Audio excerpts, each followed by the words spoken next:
If you've been anywhere near the internet in the last week, surely you've heard of OpenClaw by now, formerly known as Moltbot, formerly known as Claudebot. This is a persistent AI agent framework that will just do things on its own without you needing to prompt it.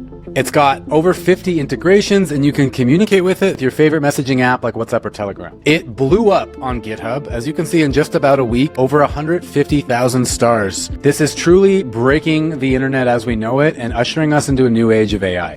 Alex Finn's Claudebot Henry learned how to create the infrastructure necessary to call him on the phone to communicate with him. This guy, Zodomo.f, gave his Claudebot some money in a crypto wallet and told him to learn how to make more money, and in less than 12 hours raised $10,000 to buy new hardware. Where did he get this idea? The social network for AI agents, Moltbook. If you feel FOMO and overwhelm right now, don't worry, you're not alone. Everything is changing really fast right now, and the crazy part is the intelligence isn't actually changing. This is only a framework for the artificial intelligence to have agency, but the models themselves have been around months now. So aside from the people saying, hey, don't use Claudebot, this is dangerous, this is not a good idea because of prompt injection attacks, system prompt leaks, things like that, there's also the people saying, hey, this is costing way too much money because my Claudebot is just checking what time it is basically all night. This guy's Claudebot spent $20 overnight just finding out if it's daytime yet. So proper guardrails need to be put in place to use this technology right. Not to mention, this is open source hobby software. It was never made to be enterprise ready. Meaning if you're not sure what's going on under the hood, there's a large likelihood that something might go wrong in a bad way. So whether you're concerned about security, privacy, or the financial aspect of running these autonomous agents, Venice is going to be the ultimate solution at this stage in the game for a variety of reasons. Number one, your API inference can be completely private using open source models. You can use proprietary models like Opus as well, but remember those providers will keep your data somewhere. However, it is going to be anonymized when you run it through Venice. So with this privacy offered by Venice, you can do more with sensitive data and not worry about that stuff getting logged in big corporate AI servers somewhere. But meanwhile, Venice also offers you the DIEM token. The DIEM token gives you $1 in Venice credit every day to use in the API to use for your Claudebot. You buy it once, and those credits keep renewing every 24 hours. This means you can give intelligence to your Claudebot that it can truly own. You pay once, and that's it. Eventually, that money will come back around, and it will turn into free inference. If you want to learn more about DIEM, check out Venice.ai. It's a great opportunity to power your autonomous agent with unrestricted intelligence and credits that refresh every day. So now real quick, let's jump into getting started with installing OpenClaw. Huge disclaimer here is you're going to want to use this on a separate machine. Neither Venice nor myself recommend installing any kind of AI agent framework that has full access to your machine on your main machine where you have sensitive information, your business, your work, etc. So use a Mac Mini or a Raspberry Pi or just some extra computer you have lying around. Now, before we go any further, I'm going to put this link below. I highly recommend you follow this guide so you have a good understanding of why it's really important to be as private as possible with this kind of technology. So this tutorial is going to be a lot more advanced than what I'm about to show you to get started, but it does recommend Venice. And you'll have to install some other things that make this a little more complicated, like Tailscale and Matrix. But in general, if you're seeking ultra privacy, this is a great guide for you. But for our purposes now, we're just going to install it basically on our computer. Once again, I recommend getting a Raspberry Pi or something. I can't screen record on my Raspberry Pi, so I'm just going to show you on macOS here. Either on the GitHub repo or on the quick start, just find this one-liner to run in your terminal. You're going to paste that into your terminal and press enter. Now it's going to start taking you through the OpenClaw Doctor. So we'll generate and configure a gateway token. We're going to press yes through all these early questions. Normally its recommendations are perfect for beginners. Great. And once that's done, it's going to open the dashboard in your computer. Don't worry about that. We're going to keep going through the command line. Type in OpenClaw onboard. Now it's going to start bringing us through the actual onboarding wizard. Asking you if you understand this is inherently risky. Say yes if you dare.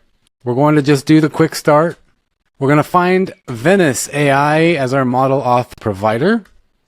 Choose API key. And now we're going to paste in our API key from the Venice dashboard. After you've set that, it's going to ask which model we want to use as default. I'm going to go ahead and choose a private open source model, GLM 4.7. Now it's going to ask you which channel you want to use, and I'm not going to cover this comprehensively. Telegram is probably the easiest, but it's running through Telegram servers. In that tutorial I referenced earlier, it's going to recommend Matrix. You might like Noster. Whatever you want to use comfortably, go ahead and set it up. Telegram is probably the easiest. You need to make a new bot with the bot father. To open up the bot father in Telegram, command/new bot, and give it a name. I'll call it Venice Claws, and we'll call it Venice Claws bot. Great. And I was going to give you a token to access the API, and we're going to come back to that in just a second. Then once you're in this Telegram bot token configuration, you're going to paste your bot token there. Then if you want, you can configure the skills. I choose NPM as default. And the skills here are things that work pretty well naturally on a macOS machine. You can basically just press space. Like Bird is a Twitter app. Press space to select whatever you want, then press enter to move forward. It'll install the skills that you selected. It'll ask you if you want to set some API keys, say yes or no. You can skip the hooks if you want, but this is more functionality. And then restart the gateway service if it asks. Otherwise, it might start it for the first time. Now I'll just say do this later, install the shell completion script, and we're good. But we do need to pair our Telegram bot now. So click the link the bot father gave you to message that Telegram bot. Click start. And right away, it's going to say your access isn't configured. So we need to add this pairing code. We need to give it to OpenClaw. So what we're going to do is copy this command that it gives us, go back to our terminal and paste that there. And then here where it said code, remove that and type in the code it gave you. Okay. So it looks like there's a problem here. Let's see what happens when I send the message. So it worked. Okay, everything's working. We come back to the models page on the docs, and I'm going to click Venice here. And if we scroll down, we'll see this code. To change your default model anytime, we just run OpenClaw model set Venice / whatever. So if I copy that, okay, here's what's neat. I could just run that in the terminal. I could just type that there. Or set your default model to Venice / Cloud Opus 4.5. So it's restarting now, and it'll probably message me when it's reset. Great. Tell me what company powers you. Cloud Opus 4.5 running on Venice. Boom. So there we go. Now we can have some fun. Create a crypto wallet and start having some fun.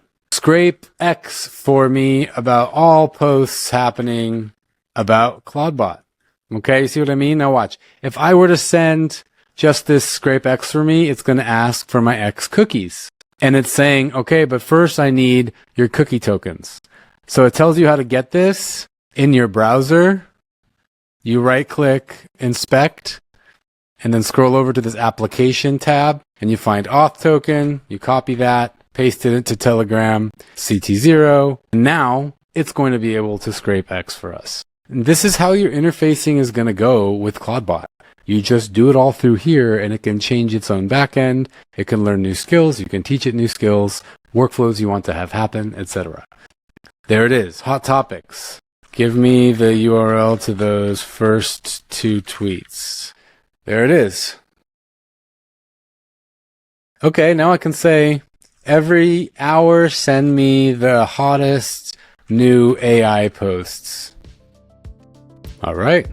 So there you have it. CloudBot with Venice. Be very careful with this power. I highly recommend checking this tutorial and others like it to learn what you're getting into and why it's very important to stay private. This will also level you up in learning about privacy tools. So enjoy your OpenClaw setup knowing that it's got fully private inference behind it with recurring API credits from the DIEM token. And now it's off to the races. So Godspeed and happy building. Remember to check out the Venice Discord and let us know what you're building with CloudBot. It's a brave new world. See you there.